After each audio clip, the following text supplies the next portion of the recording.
Well, hello, jewelry friends. Welcome back to another episode of the Jewelry Resellers Podcast. I'm your host, Desiree, and yes, I'm your jewelry reselling bestie.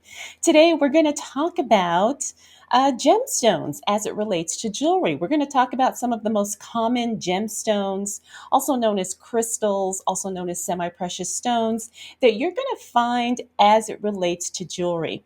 Now, today, this episode is going to focus on semi precious gemstones, not precious gemstones, which are, stones like diamonds, sapphires, rubies, and emeralds. Now, while those are fabulous too, we're going to be focusing on some of the less rare, more common gemstones that you will more than likely come across when you are outsourcing jewelry.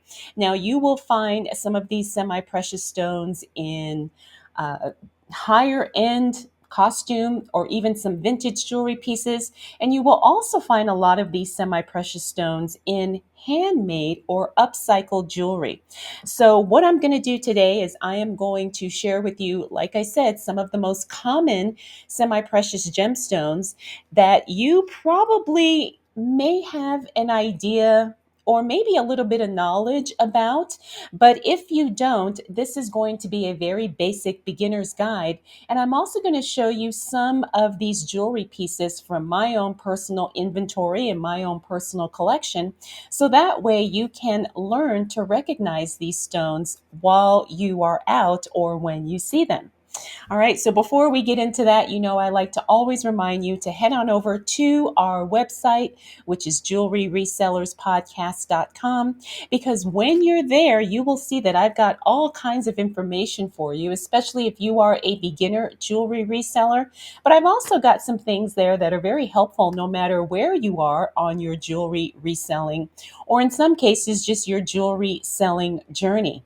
All right. Over at the website, you can also opt into our newsletter. And when you do that, I will send you a list, or it's an instant download, of the 20 best selling vintage jewelry brands that I think all resellers should know. I have compiled that list from years of experience and my own research, and you can have access to that absolutely for free. All right, so you can find all of that over on the website again, which is jewelryresellerspodcast.com. All right, so let's go ahead and get into today's topic because I'm actually really excited about this. I decided to do an episode on this topic because one of you asked me if I could, and I said, that's a great idea because I'm actually surprised that I've never I've never covered this before. So I'm going to break down some of the most common, like I said, semi-precious gemstones used in vintage and modern jewelry, what they are, how you can identify them, and why it matters to you as a reseller. Now, I know a lot of us like to collect some of these jewelry pieces, for ourselves just because we like them. Maybe they have special meaning. But the more knowledgeable and educated you are when it comes to all the different types of jewelry, and I'm not saying you have to know everything, but the more you know, the better reseller you will be because you are going to understand good inventory pieces or pieces that are in demand when you are outsourcing, and you will also be able to showcase these pieces and communicate exactly what it is that you have to the buyers that are looking for this particular type of jewelry. All right, so I want to start off though. I've already kind of briefly touched upon the difference between precious and semi precious gemstones. All right, so there is something to think about as it relates to that. Now, obviously, the main difference between these two types of gemstones is going to be the cost. All right, so when we are talking about gemstones, there's typically four types of gemstones that have been historically classified as precious. And I've already mentioned them, but we're going to go over them again. Number one, obviously, is diamonds. All right. Number two is ruby or are rubies. Three is sapphire. And four are emeralds. Okay, those are considered precious gemstones, right? And those are not, jewelry stones that we typically see in a lot of vintage pieces and Also, in a lot of modern costume jewelry, you're just not going to find those stones again because of the cost and because of the quote unquote rarity as it relates to those types of stones. Now, everything that we are going to talk about today, like I said, is going to fall under the category of semi precious gemstones. And that's pretty much any other gemstone other than those four. And I have to add on that there's variations of the four, like there's variations of diamonds, there's different color sapphires. So everything that's not in the precious gemstone category is considered semi precious. And those are usually gemstones that are less rare, much more widely available, and obviously more affordable. Okay, so that's kind of how we're going to differentiate the two categories, at least in this podcast episode, because I think it just makes it a lot easier as it relates to us learning the different gemstones. All right, so here's a list of some of the gemstones that fall into the semi precious gemstone category. And those are things like amethyst, citrine, garnet, peridot, topaz, turquoise, quartz, rose quartz, tiger's eye, agate, lapis lazuli. You can see there's so many, and these are just some of the more common ones, but there are a lot of semi-precious gemstones, especially once you start to learn them, you will recognize them instantly whenever you see them. All right, so I do want to throw this out there though, that even though these gems or these stones are categorized as semi-precious, it doesn't mean that they're not desirable and not valuable.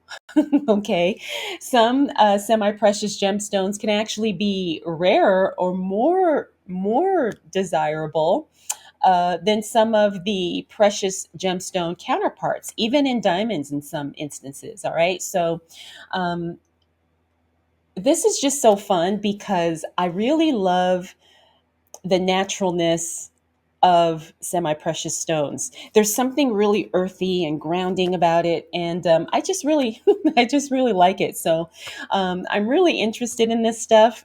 For those of you that don't know, I used to be a crystal seller and a crystal wholesaler and dealer before I kind of narrowed down my reselling niche to jewelry. But I used to sell like big amethyst crystals and rose quartz spheres and labradorite and all of this stuff. And so I have a pretty good knowledge of some of these semi precious, or most of these, or actually all of the ones I'm going to show you today. So that way, I'm going to do my best, like I said, to simplify this so you can grasp it too. All right, so the one thing I want to throw out there as it relates to us as resellers is sometimes you will you may want to use the words semi-precious in your listings or in your description, because depending on how you describe the piece or what the piece is, or how you're going to market the piece, that will help you communicate exactly what it is that you have, and it will also show that you know what you're talking about. All right, and you want to be as accurate as possible. Now, if you don't know what you have, you don't have to use precious or semi-precious gemstone. However, that is a good keyword when you are trying to list some of these pieces, so that way people know exactly what it is that you are selling. All right, so another thing, too, if you are listening to the audio version of this podcast, you may want to, when you have time, hop on over to the video version on YouTube, because I'm going to be showing some of these gorgeous gemstones in some of the jewelry that I have. And this is one of my bags here, but it's got quite a bit in here that's kind of all mixed in. And so if you don't know what some of these semi-precious gemstones look like, I will have visuals for you. And if I don't have an actual example or piece of the stone I'm talking about, I'll make sure that I include photos so that way you can reference it. All right, so let's go ahead and get right into the most common gemstones that you are going to see when you are outsourcing jewelry. All right. Number one is quartz, and quartz comes in a variety of different colors. There's rose quartz, there's smoky quartz, there's clear quartz. All right. So I'm going to show you some of my quartz pieces just so you get an idea of what it looks like. All right. So this is a clear quartz pendant, and it is huge. And let me show you. You can see it's got quite a bit of inclusions in there, which are any of these little, I don't even know what they're called. I just call them inclusions. Any of these little markings or imperfections that are within the quartz. All right, so this is clear quartz. This is probably the most common gemstone that a lot of us are familiar with, and it's very beautiful. It comes in, like I said, a variety of different types of quartz. Like I said, there's smoky, there's rose. The necklace I'm wearing today is rose quartz, and rose quartz will also have different variations as it relates to the color of the pink. Sometimes the pink looks a little bit more like grayish, depending on, the quality of the rose quartz. But this is one here, and I do have another necklace here. So this is rose quartz as well. And this is clear quartz. This is a clear quartz chip necklace. All right. And these are very popular, especially when I do my shows. So, clear quartz, like I said, it's pretty easy to recognize and to identify. So if you know clear quartz, you're already off to a good start. All right. So next up is rose quartz. And like I said, I already talked to you and showed you my rose quartz necklace here. Hopefully you can see it. But this is one I've had for years. It's one of my favorite necklaces to wear. Let me see if I have any other rose quartz. I don't think I do. But it's very similar to clear quartz in the sense that it's just pink, right? And the pink will vary in different shades depending on, like I said, the quality of the piece or exactly where the particular rose quartz was mined. All right, so that's that. Oh, I do have another clear quartz necklace here. You can see it's a clear quartz point. So, yeah. So, all right, next up on my list is citrine. And I do have a citrine pendant. I just got to find it. Here it is. Now, citrine is another stone that comes in a lot of variations. All right. This is a citrine pendant, wire wrapped. And this is pretty common too. Usually, citrine has like a golden kind of hue. Sometimes it looks like brown sugar, depending. Now, you do have to be careful with citrine because a lot of citrine has been man-made, at least years ago. Well, I'm pretty sure it's still going on, but there's a way to chemically alter or heat treat certain types of quartz to make it look like it's citrine, and it kind of has like that brown sugar look. But this is a genuine piece of citrine, and you can see it's kind of got some quartz mixed in there. And again, it's kind of got that golden hue to it. All right, so that is citrine. And citrine is another very common stone that you will find in jewelry pieces. Next up is amethyst. All right, so amethyst, and I do have, at least I think I have some amethyst in here, but amethyst is pretty common. It's purple, so that's an easy way to recognize that one. Do I not have amethyst in here? I thought I did. Well, if I can't find my amethyst, I actually have a lot of amethyst crystals. Although I thought I had an amethyst necklace in here. Maybe I don't. All right, so I may have to throw up a photo of amethyst in case you're not familiar with what it looks like. But basically, the easy way to tell amethyst is that it's purple.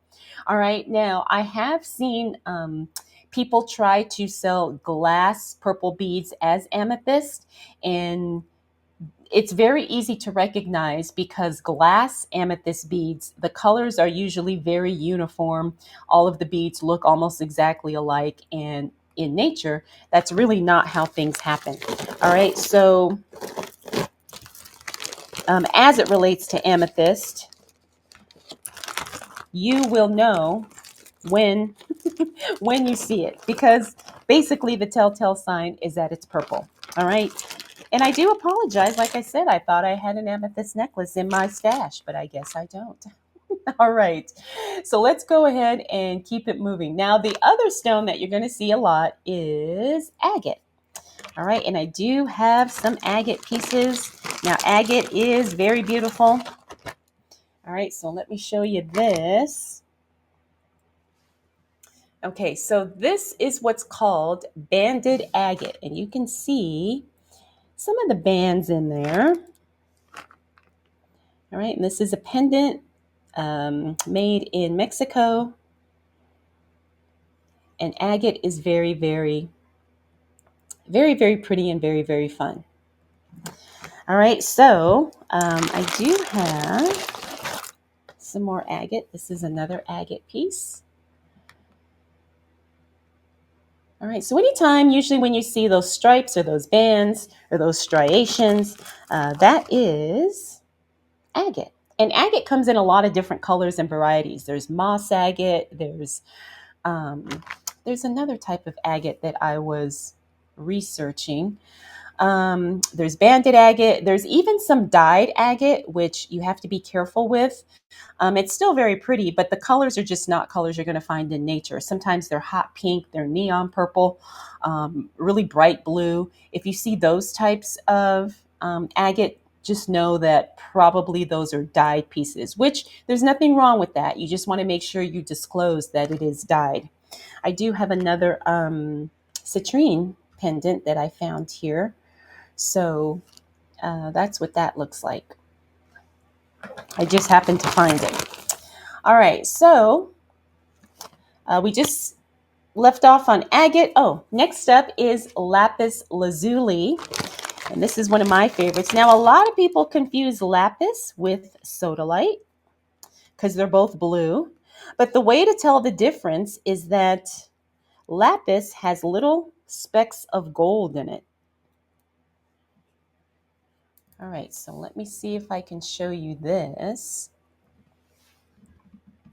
And I hope you're going to be able to see.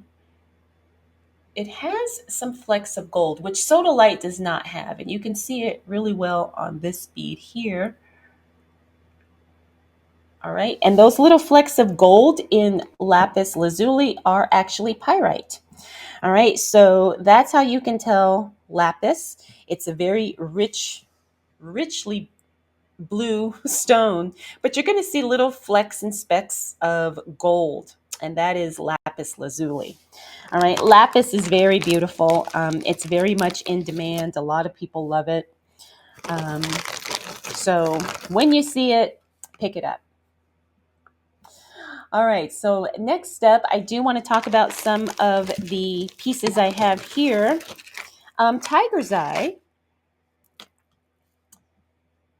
All right, tiger's eye is another one. Now, this kind of looks like it could be banded agate.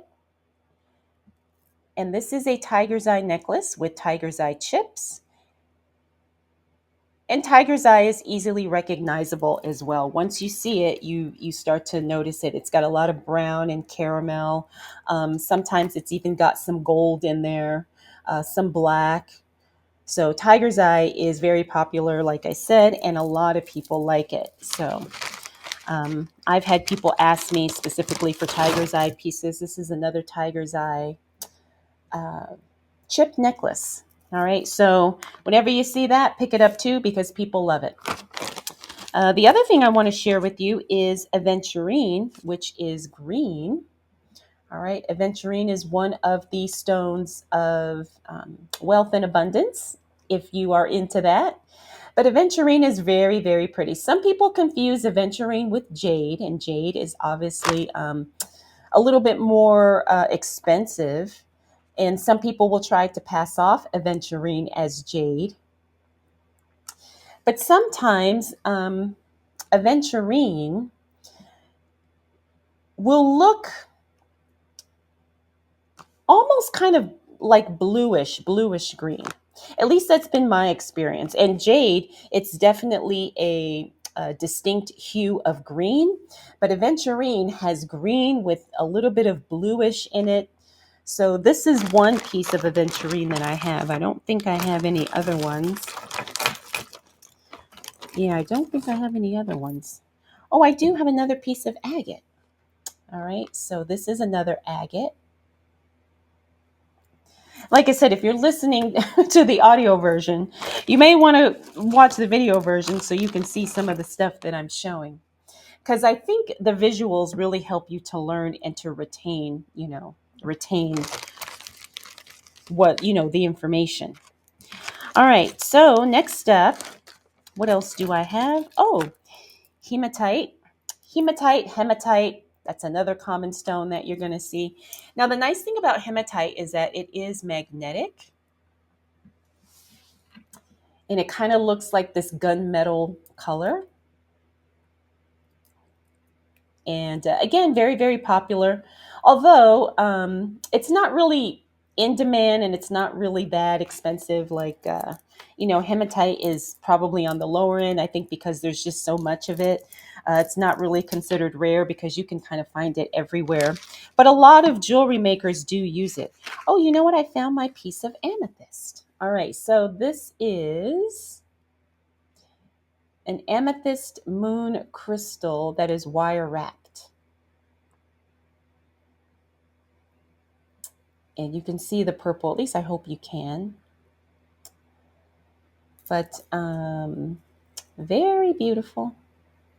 And amethyst will come in so many variations as well. Sometimes the purple will be really intense where it looks almost black. And then sometimes the purple will be very, very light where it almost looks lavender or lilac. Okay, but that is amethyst. All right, so let me see what else I want to show you. Oh, I do have lapidolite. Now, this isn't really, I just happen to have these. This isn't really one of the more common gemstones, but lapidolite is a very, really pretty iridescent kind of purplish stone. And it's in these layers, and I don't know if you're going to be able to see that, but you can see it's got layers, so you can actually peel these apart, which you don't want to do unless you want to destroy it. But it's kind of got these layers to it, and it's really pretty. It's a really pretty iridescent purple. Again, this is called lapidolite, and it's very, very different. Like, you don't see a whole lot of it, but I just happen to have it here, so that's why I wanted to show you. All right, so the other thing I would like to show you is, now this is a man-made stone. This is called opalite. All right, and this one is a pendant wrapped in copper. And I have another opalite necklace too. Whenever I wear this piece, I get so many compliments on it. It's just so beautiful. It's got like this iridescence hue to it. And then it's got some opalite and clear quartz chips on the necklace. Every time I wear this, people ask me if if it's for sale, and right now it is not, but because this is one of my favorite necklaces. But like I said, this is opalite, and this does glow under the black light. All right, so that's opalite. And surprisingly, you will find that when you're outsourcing, because I found both of the, oh no, both of those I got in a bulk lot.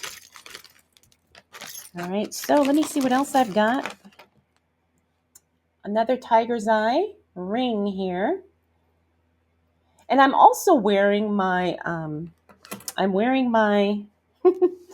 my gemstone jewelry today. I have this one is turquoise. This is real turquoise, set in 925 silver. One of my favorite pieces.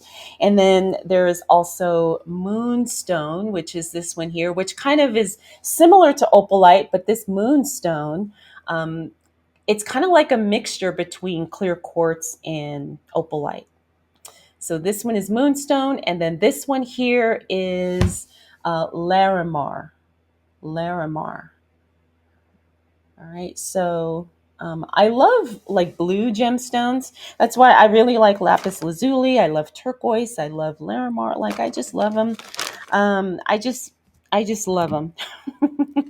All right, so let me see if there's anything else here that I've got that you may be interested in. This is fluorite. Now, this is not one that you will see very often, but this is fluorite. And fluorite comes in a variety of colors as well. This is like a more bluer piece, but you'll see sometimes it'll come in purples, greens, blues. But this is fluorite, all right, on a pendant. And then I have another opalite bracelet here. And that is very, very beautiful. And then sometimes you will see necklaces made with a mixture of stones. All right, so this one here is clear quartz and smoky quartz, and I hope you can see that. And then I've got rose quartz and hematite in this bracelet.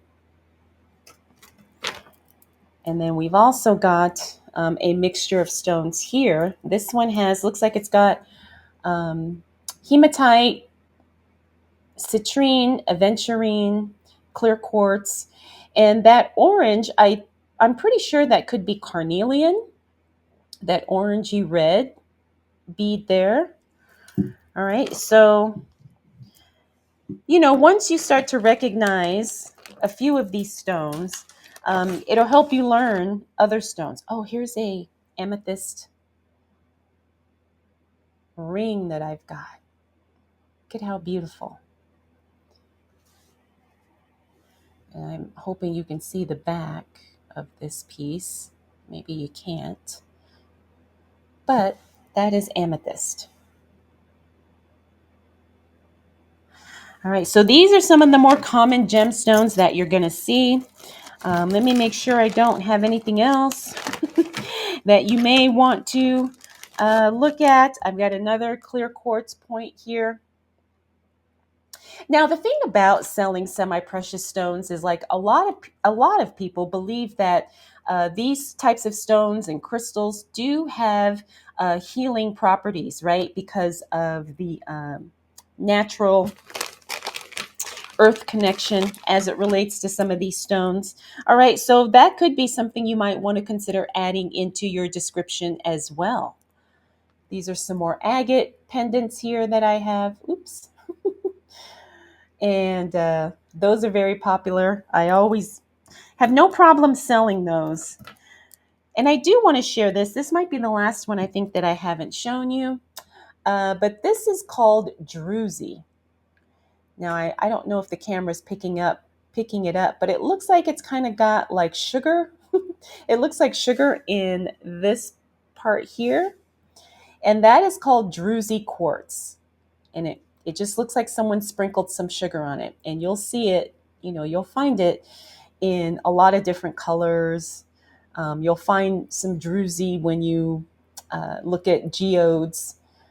All right, so that is druzy. Like I said, I don't know if the camera's picking it up, but it does have a little bit of sparkle to it. And a lot of people like druzy because it's very sparkly and it's very pretty. All right, so those are some of the more common gemstones that you will see when you are outsourcing. And like I said, once you start to recognize one, surprisingly, it'll help you recognize other stones as well because you start recognizing colors, you start looking at some of the variations and the hues in these semi-precious stones.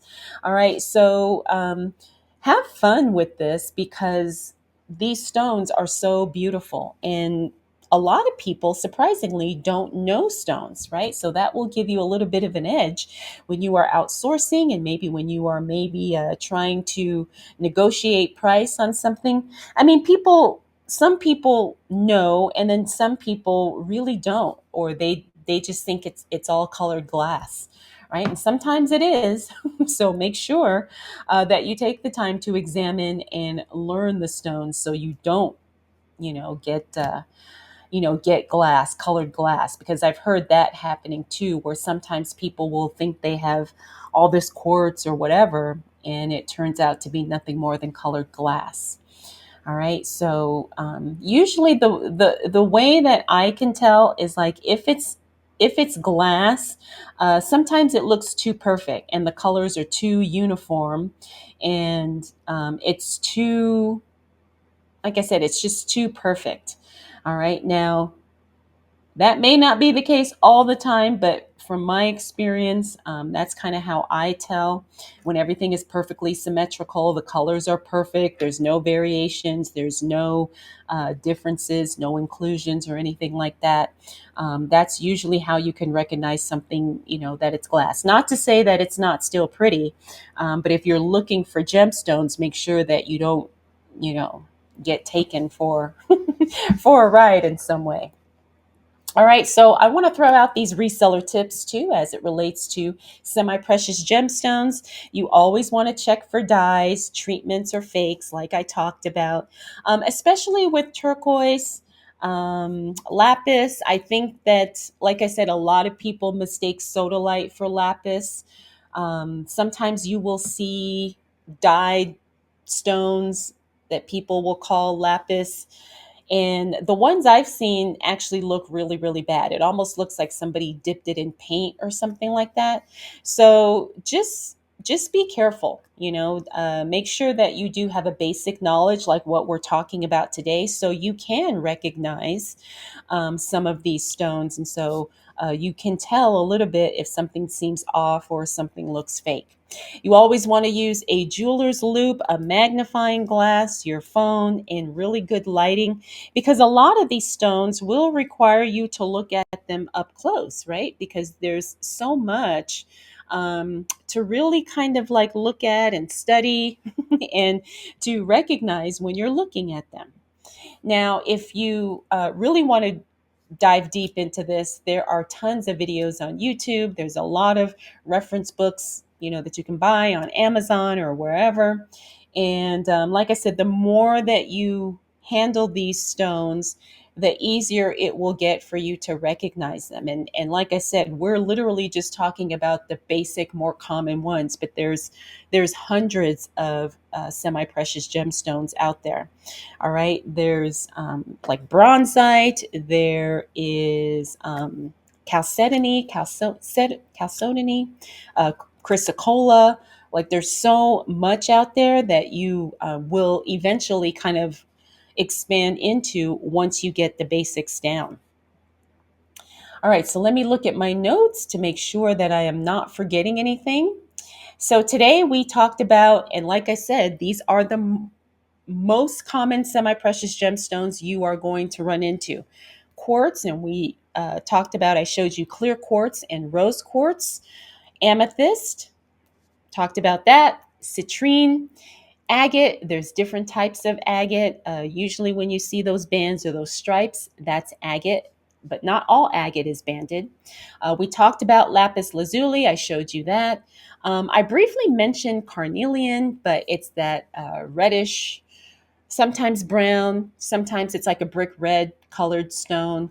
Carnelian is very, very pretty, and it's one of the more popular stones you will see as well. Oh, I didn't talk about onyx, which is a deep black, um, glossy stone. Sometimes people confuse onyx with tourmaline, and tourmaline has the stripes or like the lines in it. I don't think I have a piece of onyx, but I will throw one up here so that way you can get an idea of what it looks like. But it's just basically black, and it's very shiny and really, really glossy looking. All right. We also talked about turquoise, moonstone, and tiger's eye. And I did show you guys all of that. The only moonstone I have is on my ring. But again, it's kind of like, it looks like quartz, but it has an iridescence to it. Very, very pretty. One of my favorite stones. Okay. So I think that might be it as it relates to my notes. So I hope that this episode was helpful for you. I hope that you learned some things. If you have any specific questions about semi precious gemstones, please feel free to leave me a comment because I never get tired of talking about this stuff. And like I said, I'm a huge fan of semi precious gemstones and crystals. I love it. Like I said, I can't get enough of the beauty and just the naturalness of it. It's just so earthy. And I don't know. I just love it. I think that when you have a lot of, you know, gemstones and crystals around, it just brings good energy to your space. And I have friends who work with crystals and they do crystal healing. So, the belief is that if you're wearing some of, this type of jewelry, you are also tapping into the energy of those stones, right? Which in some cases could be very healing. Um, Maybe in some cases helping you to balance certain energy points within the body. I know we're not we're not really talking about that, but I do believe that there is some validity to it, right? And so, that will also help you market some of these jewelry pieces because there are a lot of people who do believe in the healing properties of these stones and these crystals and this type of jewelry. All right. So they're not only beautiful, but they're kind of multifunctional in that way, in the sense that they just, they're beautiful to look at, but in some cases, they can help you feel better too. Right. I mean, it definitely can't hurt. So I think that is it. That is all I've got for you in this episode. So, like I said, let me know your thoughts and if you have any questions about anything. If there is something I may have missed, please let me know because I have no problem doing a follow up or a part two to this episode.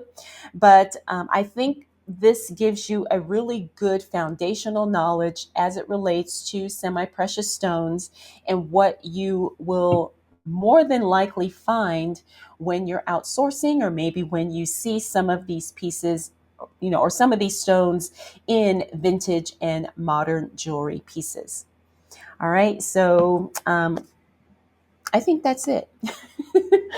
All right, my friends, I thank you so much for spending this time with me. And I will check in with you again really soon. And if you are not subscribed to the YouTube channel, I would love it if you do subscribe because it really helps the channel grow and helps people find this information who may be looking for it. Also, I know I don't ask this enough, but if you would be so kind to give this podcast a review on Spotify or Apple Podcasts, again, that really helps this podcast get found by the people who are looking for this information. All right, jewelry friends, thanks again, and I'll check in with you really soon.